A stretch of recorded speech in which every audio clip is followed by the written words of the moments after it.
Oi, pessoal. Será que tá com eco ainda?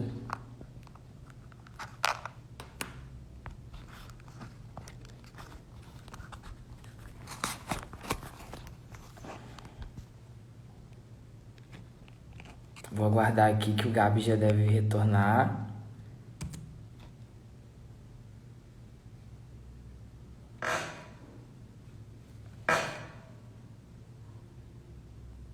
Vamos esperar mais alguns minutos, né? Que daqui a pouco o nosso convidado vai estar aqui de volta.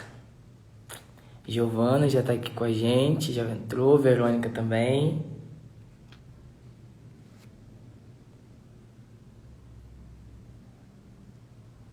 Só mais alguns minutos para poder ver do pessoal tá retornando aqui para estar junto com a gente.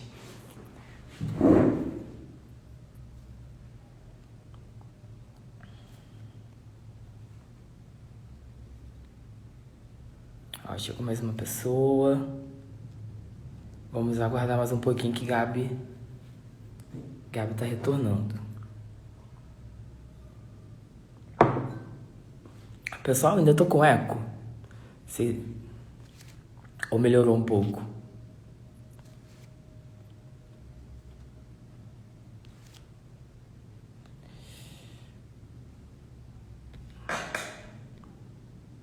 Ai, que bom. Obrigado, Giovana.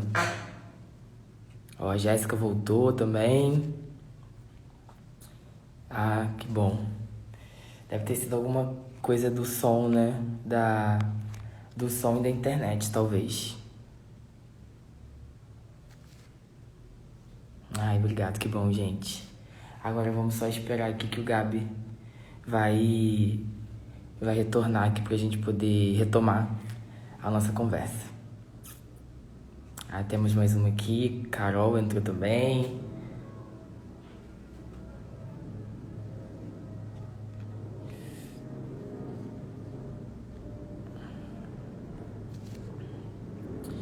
Vamos aguardar aqui, deixa eu falar com o Gabi que já estou aqui.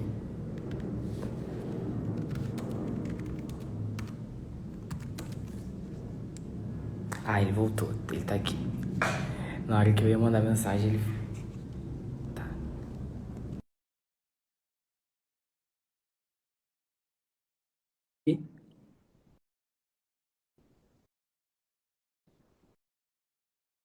Pera aí.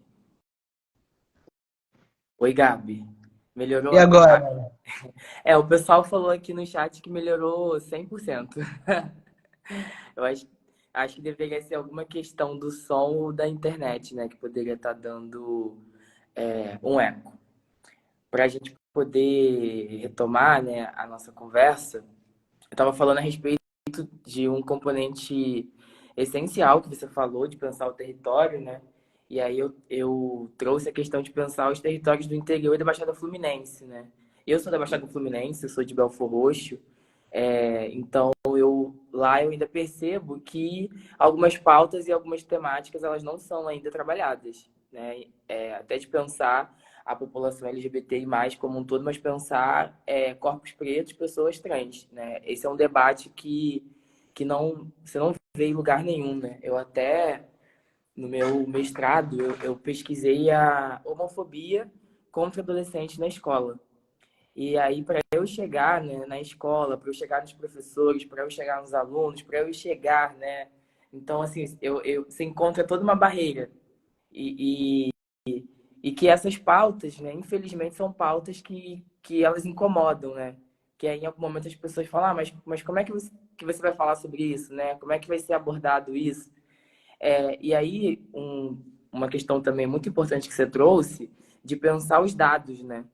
Quando fala sobre os dados, sobre notificações, né? Até de pensar o IBGE, de pensar notificações até mesmo nos equipamentos de políticas públicas, né? Nas delegacias, quando chega uma ocorrência, como é que essa ocorrência ela é registrada, ela é notificada? Recentemente, eu estava olhando os dados da ANTRA, né, da instituição, e aí eu vi alguns dados lá e em algum momento eu fiquei me perguntando das subnotificações. Quando acontecem as violências com pessoas, né, pessoas trans, e essas violências elas não são notificadas, elas são notificadas de uma outra forma, E o quanto isso é uma questão séria, né? Porque aí se invisibiliza de pensar políticas públicas e determinados territórios que têm um índice alto de violência, né? Eu fiquei refletindo um pouco sobre isso. E aí é uma questão que eu estava falando de territórios, quando a gente pensa esses territórios do interior da Baixada Fluminense, que são territórios marcados por violência, por milícia, por, né, outros atores, né? E aí, o quanto isso é preocupante, porque aí acaba que essas pautas vão ficando mais, né, de alguma forma, invisibilizadas e o controle social não consegue agir, né? Pensando a participação nos conselhos, nas conferências, né, nos conselhos de direitos, que são espaços extremamente importantes da gente levar pautas para poder pensar a questão das políticas públicas. Deixa eu te falar, você falando aí, é importante a gente trazer que existem alguns territórios e assim, eu fico observando o quanto é difícil a gente denunciar, a gente ter acesso a alguma estrutura que possa nos garantir que estaremos seguros, sabe? E aí nós, principalmente enquanto população preta, população LGBT, né? Uhum. Então, porque a gente sabe o que impera nas nossas denúncias é o racismo, né? Então, qualquer coisa que a gente fale já está sendo usado contra a gente. A nossa vida já é usada contra a gente, Sim, né? Então, é importante a gente ter nesses territórios uma base de, aí eu vou falar de acolhimento, mas uma base psicossocial, sabe?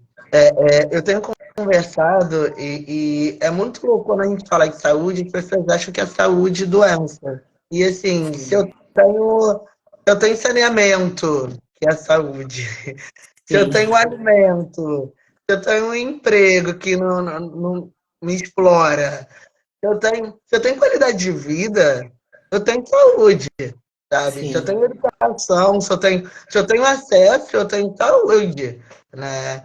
Então, e pensar nesse lugar como um lugar que aí a gente está falando de lugares mais afastados ou lugares em que a gente sabe que as coisas não funcionam, uhum, entender, assim, isso é muito da parte cultural, né? A cultura, ela entra em tudo quanto é lugar. Aí, sim, junto com a cultura, ela vem os nossos corpos, corpos LGBTs, corpos pretos. Não, uma roda de samba é cultura. Mas quem está na roda de samba? Quem são os corpos que vão para as ruas, que vão festejar, sabe? É, é, as boates são vistas mais homens gays, sabe? Onde estão os corpos de pessoas trans dentro da cultura? Então, assim, para resgatar essas pessoas, para tirar, para, assim, de fato dar visibilidade, a gente precisa dar acesso, sabe? Aí eu tô falando do posto próximo à sua casa. sim, Você não é tão dolorido falar que você não pode ir no posto próximo à sua casa para fazer um teste HIV, porque você ali você pode ser violentado. Eu estou falando do interior, eu estou falando sabe, da Baixada Fluminense. Então, como que a gente vai cuidar dessa uhum, pessoa, da saúde dessa pessoa, dessa família, que por muitas das vezes, por sua maioria, vem de um lugar sabe, de família conservadora, vem de um lugar de opressão, sim, né? sim, Então, o que que nós estamos fazendo nos nossos territórios que fortaleça a visibilidade dessas pessoas, né? Qual é a estratégia de segurança nós temos para blindar com que essas pessoas não sejam violentadas? Aí eu estou falando do nome, falando sim, de coisas básicas que para a pessoa cisgênera é algo fácil, sim, né? Ninguém é com certeza. indagado pelo seu nome. O mundo inteiro aprendeu uma palavra chamada Pix. Agora, eu Sim, tenho 35 anos. Todo mundo sabe o que é isso. Então, por que as pessoas não conseguem e não olham para o outro de acordo com a identidade que ele, né, fala e afirma do seu gênero ali? Por que que tudo que é falado nas nossas bocas tem que ser contestado, tem que ser sim. revisado? Não, mas isso é transfobia e racismo. Como a gente vai combater isso? É com aliados, é com pessoas brancas na frente, né? Falando sobre a importância de ter agora a onda da diversidade, Sim, né? A onda da diversidade. Começaram no início, eles falavam muito sobre igualdade, entenderam o que é igualdade, que igualdade para mim não é para você. Né? Se derem a mesma coisa para mim, talvez vá servir para mim, mas não vai servir para você, então isso não é igualdade. Então a gente começou a falar sobre equidade, mas cadê a inclusão? Cadê a verdadeira inclusão? Sabe? sim, Onde estão pessoas trans pretas, pessoas pretas em cargos de liderança? sim, Hoje a gente ainda vê um governo branco, misógino, sabe? E quando a gente olha, e isso é um cuidado que a gente precisa muito ter para dentro, sabe, um com o outro. E aí, quando a gente olha uma mulher preta, uma travesti preta, lá no legislativo, no executivo, a gente quer botar todas as pautas do mundo em cima daquela pessoa. Né? Qual o sim, cuidado que nós estamos tendo com as nossas pessoas que estão enfrentando dragões para se manter vivas dentro sim, desses espaços? sim, Né? com Então, certeza. é pensar no acolhimento, mas é pensar desde a base, sabe? Quem mantém ali nossos direitos visíveis para serem discutidos, para terem emendas, para terem reformulações, atualizações. Quem são essas pessoas e o que, que a gente faz para fortalecer essas pessoas nos lugares que elas estão, né? Sim, O que, que nós fazemos para fortalecer as nossas lideranças nos lugares que eles estão? E é isso. A prova disso é uma mulher negra na CPF. Ah, para quê? Não precisa ir aí. Sabe?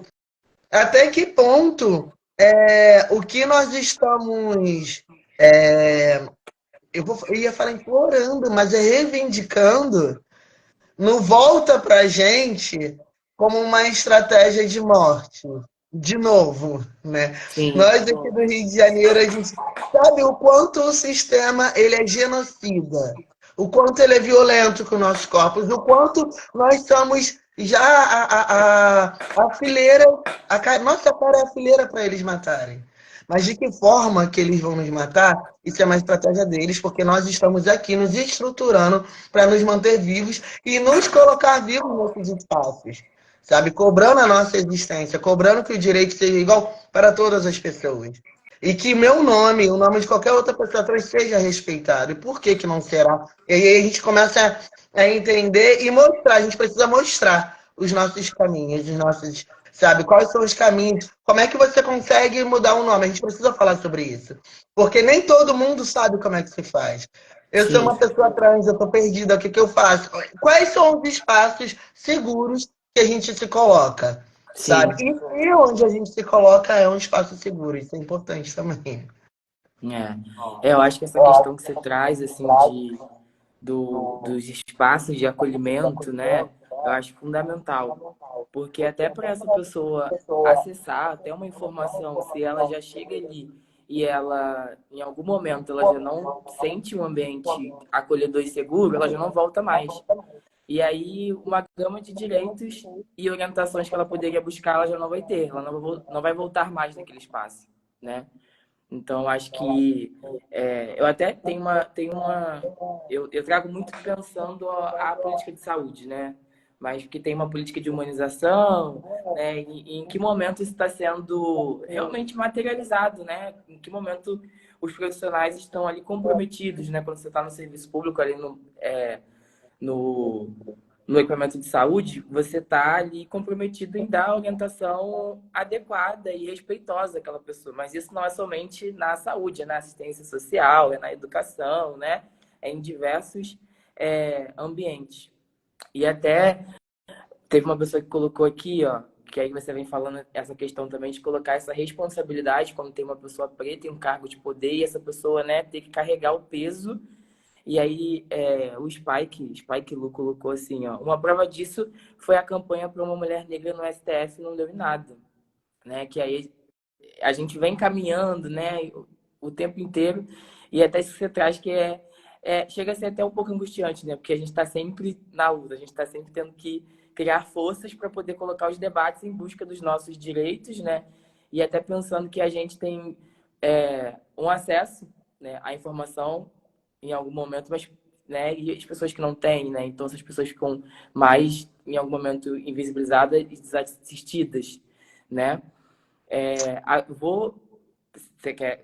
Pode falar. Queria até trazer uma coisa que é pensar também até que ponto os nossos corpos não são fantoches, Sim, sabe? Até que ponto colocar uma mulher negra no STF, ela ia ter a liberdade para atuar, sim, né? A gente sabe como é que funciona. A gente sabe que o nosso corpo não é livre, principalmente quando estão nesses espaços. Né? A sim, gente sabe o quanto a gente é cobrado, a gente sabe o quanto isso é olhado. Quantas outras pessoas já falaram que X time só tem branco, X time, sabe? Aí quando uma mulher negra, no seu momento de lazer, faz isso, o mundo cai. sim, Toda a competência dela ela é derrubada. Então é a gente entender de que forma também a gente se fortalece e se alimenta. Do que a sim, gente está se alimentando e como a gente se fortalece, sim, sabe? No lugar que muitas das vezes a gente hoje reivindica, nossos corpos estão ali só como fantoche. Ó, estamos fazendo aqui. A gente vê em vários lugares falando sobre LGBTQIA+. Mas a empresa mesmo não tem 1% de pessoas LGBTs. A gente vê vários lugares falando, estamos contratando pessoas pretas. Aí o inglês que eles pedem sabe, sendo que eles nem usam no dia a dia. sim. Então, de que forma também eles colocam o nosso corpo nesses lugares, né? Porque também não é válido. Sim, sim, com certeza. E até em que momento pensando essa diversidade, né, que trazendo para as empresas, em que momento elas estão utilizando em realmente uma questão de estar comprometido, né, mas não por uma questão de talvez isenção, de imposto, né, coisas que você acaba em algum momento as empresas ganhando por estar levantando uma certa bandeira, né? É isso. Ó, aqui tem uma. Gabi, você tá aqui? Ah, Pô, tá. Tem uma questão muito importante aqui que a Luísa Briola colocou, né? Também passamos por um pleito do Conselho Tutelar. Faltam pessoas negras e LGBTs. Sim, essa questão, né? Eu acho extremamente importante, até pensando nessa última eleição para Conselho Tutelar. Como é que estava sendo a organização dessa eleição e a influência, né? A influência hegemônica que estava tendo. mas quanto do nosso povo sabem da importância e sabem que o Conselho Tutelar, você vai lá e você vota? Quantas pessoas Sim, sabem disso? sim, Então, trazer. Eu fui ter acesso a essas informações tem pouquíssimo tempo. É a nossa cultura de muitas das vezes a gente não passar mesmo.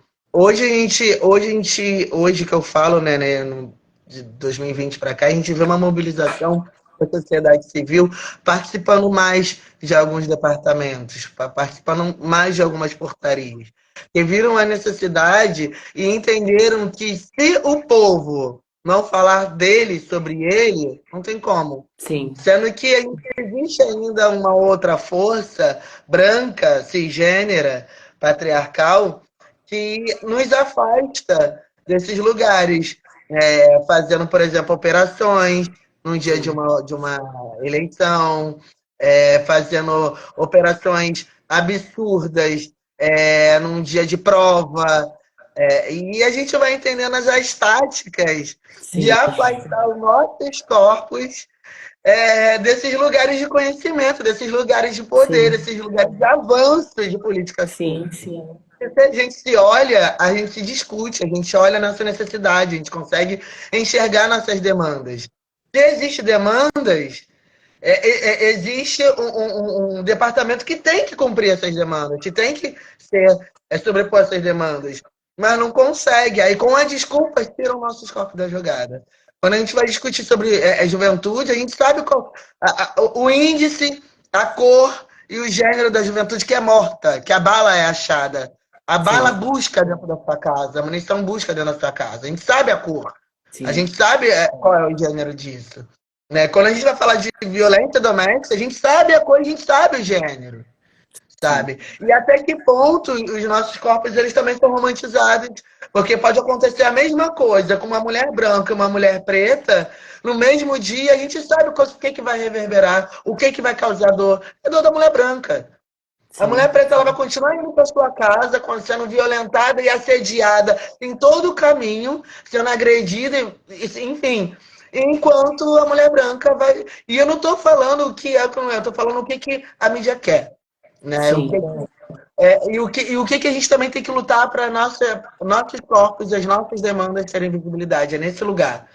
Né? É no lugar que, quando a gente entende que vai ter operação em X lugar, o que está previsto naquele lugar? O que vai estar previsto naquele dia? É uma prova, sabe? Que vai movimentar o Brasil todo, é alguma ação que vai fazer com que povos pretos, favelados avancem. E existe uma estratégia de morte para os nossos corpos, isso não é mentira.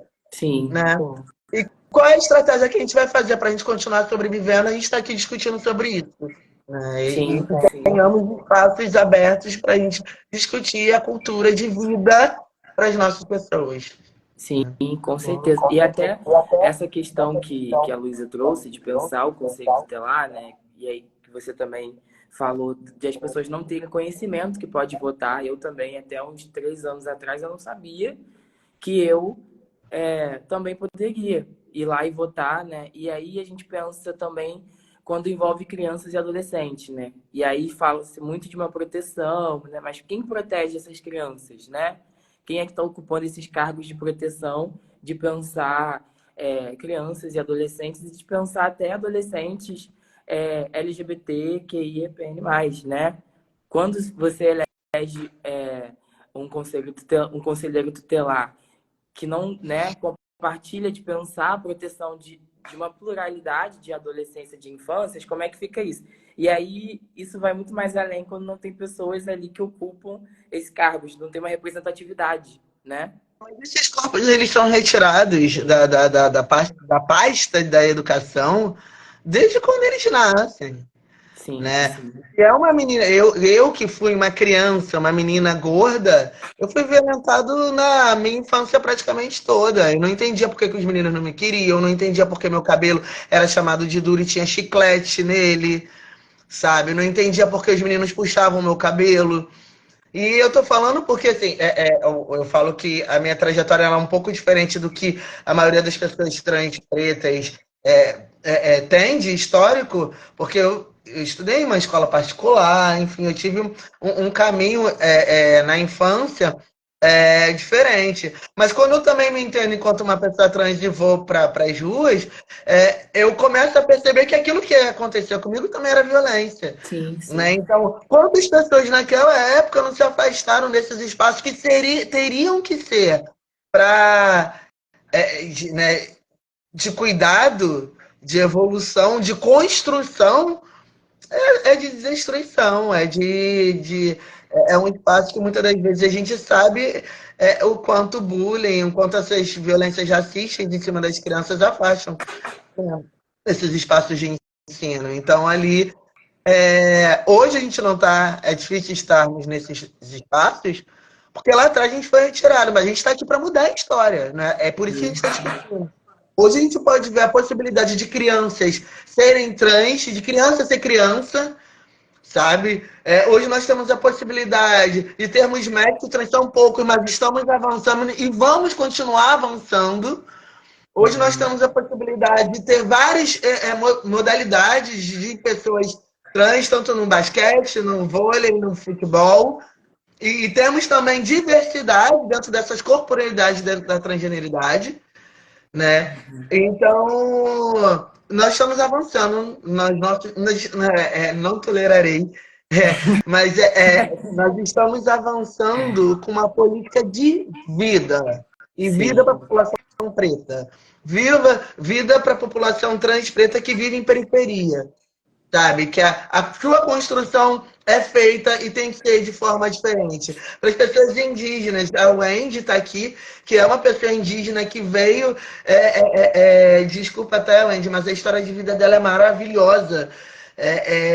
E assim, o quanto ela é do norte, né? Então, quanto esse atravessamento de vir para o Sudeste e olhar para o que ela faz, por exemplo, uma cultura indígena, sendo uma mulher trans, sendo uma travesti, o quanto aqui é um peso e lá é outro. Sim, E o que a gente tem que fazer nesse atravessamento, nesse cruzamento de caminhos, é com que as leis funcionem. As leis só vão funcionar, eu li alguma coisa aqui sobre eleição, mas as leis só vão funcionar quando, de fato, nós nos organizarmos para colocar nossas pautas lá. E proteger quem cuida das nossas pautas nesses espaços. sim. Porque não adianta também a gente enfiar a goela abaixo que tem que ser feito e a gente não for para as ruas. Não adianta a gente enfiar a goela abaixo e a gente continuar furando, vendo intervenções de como consegue fazer o exame. É para todo mundo. Sim, O direito tem que ser para todo mundo. Para quem não sim, sabe, existe a ouvidoria. A ouvidoria tem que ser. A defensoria pública e a ouvidoria tem que ser usada. sim. Nós, enquanto cidadãos, como pessoas que têm acesso, né, eu acho que acesso à informação, né, que quero dizer, a gente precisa passar essas informações do quanto esses serviços precisam operar para a nossa vida, como para o nosso direito à vida continuar, sabe? Então, assim, nós estamos aqui num lugar de pessoas, eu ia falar blogueiro, mas de informantes, Não. né, de educadores, de pedagógicos, esse lugar de ensino, e que a gente também aprende muito. Você acabou de falar que você não sabia, eu também não sabia sobre eleições, se podia, não podia. E é isso que eles querem. E é isso que eles querem, sendo que nós estamos num lugar que a gente precisa colocar aqui. Se eu tenho acesso aqui do lado da minha casa, você, independente do estado que você esteja, da cidade que você esteja, você tem que ter. Se não Uhum. tem, é denúncia. Se não tem, eles não estão te vendo como cidadão. Sabe? Então a gente tem que provocar isso e fazer também com que as pessoas não estejam sozinhas nesses espaços. Qual é o espaço de segurança que a gente vai promover para isso também, né? Sim, com certeza. Com certeza. Eu compartilho muito, assim, do que você fala. Tem uma pergunta aqui no chat, tem algumas considerações, e aí eu vou te fazer a pergunta, que é da Giovana, e aí vou pedir para você responder e fazer as suas considerações finais, tá bom? Para a gente poder caminhar para o final. A Giovana coloca: você acha que todos esses assuntos abordados na live são divulgados e informados de forma certa em palestras escolares? Essa é a pergunta da Giovana. E aí, a D. Mila Russo, eu acho que é assim que se fala, ela coloca: os nomes sociais não são respeitados e incorporados nos diários de classe, na lista de chamadas e documentos de secretarias escolares, mas tudo depende da direção e coordenação. Daniela que coloca: temos que lutar pelos nossos direitos. A Wendy colocou: precisamos acordar e elegermos os nossos para cargos políticos e cargos públicos. Tem que ser pessoas como nós, senão não avançamos, né? E aí a Demila colocou assim: as diretoras gerais e adjuntas, mas as coordenadoras de escolas e colégios municipais e estaduais têm medo de promover direitos LGBT+, nas instituições de ensino devido porque são ameaçadas. Essas são as colocações, mas aí também tivemos aqui bastante elogios, várias pessoas falando: Gabi, te amo, muito bom, que amaram, assim, né, estar aqui te ouvindo um pouco. Então, maravilhosas essas pessoas. A Lu, a gente fez um curso junto. Ela inclusive, veio falando sobre a defensoria, o quanto esses equipamentos ainda são um tabu para a nossa população, né? Como esses acessos a esses direitos ainda as pessoas não sabem os caminhos, né? Por Uhum. exemplo, eu vejo pessoas que vivem em situação de vulnerabilidade que não sabia do CAPS, não sabia a função do CAPS. né? E como a gente vai articulando para que isso, as coisas comecem a acontecer, né? Veio que várias pessoas lindas, maravilhosas entraram aqui. Eu não posso falar o nome de todo mundo, senão eu vou perder, vou esquecer. Mas, assim, indo para as considerações finais, a Tami entrou, a Lua entrou, enfim. Trazer um pouco, eu acho que a reflexão que eu trago sobre raça, gênero, esse bate-papo que a gente tá tendo, é, sobre as políticas públicas que são voltadas para a comunidade LGBT, né? E como a gente usa esses serviços, Sim. né? Então, assim, por exemplo, a gente tem hoje que é o Brasil Sem, que foi, né, o programa Brasil Sem LGBTfobia, que esse foi o Brasil Sem Homofobia, agora é sem LGBTfobia, que foi fundado em 2004. Então, a gente tem aí anos de um equipamento do governo e a gente, será que funciona? Ele precisa funcionar, sabe? Ele precisa Uhum. acontecer. A gente tem o Plano Nacional de Promoção à Cidadania e Direitos Humanos e LGBT, então, assim, tá lá hoje, assim, foi lançado em 2009, 2009. isso, que veio para promover, né, os direitos e igualdade à população LGBT, mas, assim, qual o acesso que a gente tem tido, sabe? Quais são os projetos que a gente tem colocado para avanços dos nossos territórios, Sim. né? A gente tem resolução do Conselho Nacional de Combate à Discriminação de Direitos Humanos também, que foi publicado, então foi autorizado em 2010. Né? A gente tem os programas, quando eu falo os programas, é o Programa Transcidadania, que assim, que implemento, né, em algumas cidades, não é um Brasil todo, mas em algumas cidades tem São Paulo. Eu acho que algumas cidades no Sul também tem, perdão, o estado no Sul tem, que oferece serviços de assistência social e promoção a pessoas trans, travestis, transexuais, travestis. Aí eu fico falando, estou falando essas coisas, porque são tantos serviços que são para a nossa população e a nossa população não sabe que isso existe. Sim. E dá, assim, é triste. Aí, como a gente avança nisso, pressionando também, aí eu trago muitas responsabilidades para a galera que faz conteúdo, o que que a gente também está, para a galera que faz conteúdo e para a gente que compartilha, o que que a gente está compartilhando, o que que a gente está fomentando, sabe? Quais Uhum. são os conhecimentos que de fato funcionam a gente está colocando para fora, né? Então eu trago aqui né, o pensamento sobre que quando a gente fala que a gente precisa de leis, a gente precisa, mas a gente precisa fazer isso juntos, Sim. juntas e juntos. Não dá mais para a gente colocar no colo das travestis. Aí eu estou falando a população LGBT em geral, tá? Porque lá atrás, a epidemia HIV e AIDS, quem segurou foram as travas e as lésbicas. Sim. Tá? Então, assim, a gente precisa pontuar algumas coisas na nossa história, na nossa trajetória, que se hoje você vê um déficit de uma base, você também é responsável por isso, né? Então, o que que nós estamos fazendo para garantir o direito de existência do ser humano, do outro? Eu não estou falando só de uma pessoa trans. Eu estou falando de uma pessoa que vive uma vulnerabilidade social. E eu não estou falando, então eu vou ter que dar. Eu já ouvi isso e eu fiquei muito revoltado, sabe? Então eu tenho que dar comida para as pessoas da rua. Eu falei, não, mas o que que você está fazendo para tirar essas pessoas da rua? Sim. Muitas das vezes realmente a gente não tem uma grana nenhuma. Mas o que que nós temos feito no dia a dia para fazer com que essas pessoas se mantenham vivas, sem acesso, porque você tem acesso, né? Então eu trago, finalizando, né, a conscientização de quanto nós precisamos avançar, sendo que sozinhos, sozinhas e sozinhas, nós não vamos conseguir. Vou terminar com uma frase do João, que falam que é muito clichê, mas eu vou compartilhar daqui a pouco nos meus stories e vou marcar vocês, o quanto essa fala final é importante, que é juntos nós somos mais fortes.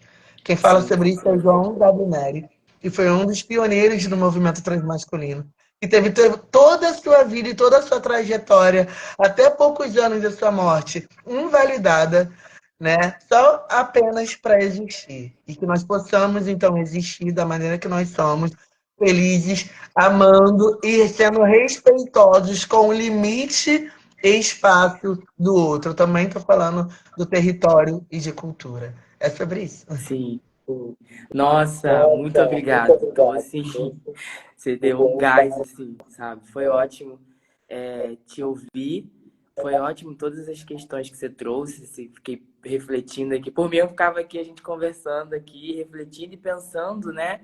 Corpos, pensando em políticas públicas, pensando em territórios, pensando em lugares. Eu ficaria aqui. Mas quero te agradecer muito, né, por você ter, pela sua disponibilidade de ter vindo aqui conversar com a gente, de falar um pouco da sua experiência, né, falar um pouco, né, da sua trajetória, até de questões pessoais suas, né, da sua trajetória de vida. É, eu achei muito legal. Agradecer a todo mundo também que estava aqui, né, que comentou, que trouxe algum questionamento também, que em algum momento a gente não tinha pensado, né? E aí essa pessoa trouxe para a gente poder refletir juntas, né? Quero agradecer muitíssimo, assim, a participação de todos aqui nesse espaço. Espero que a gente possa estar em outros espaços, em um novo momento também, aqui, né? Conversando sobre corpos, sobre políticas, a importância disso, tá bom? Eu agradeço muito, gente. Obrigado por vocês estarem aqui. Beijo, gente. Beijo. Obrigado. Até mais. Boa Foi muito bom noite, estar aqui. gente. Boa noite. Prazer.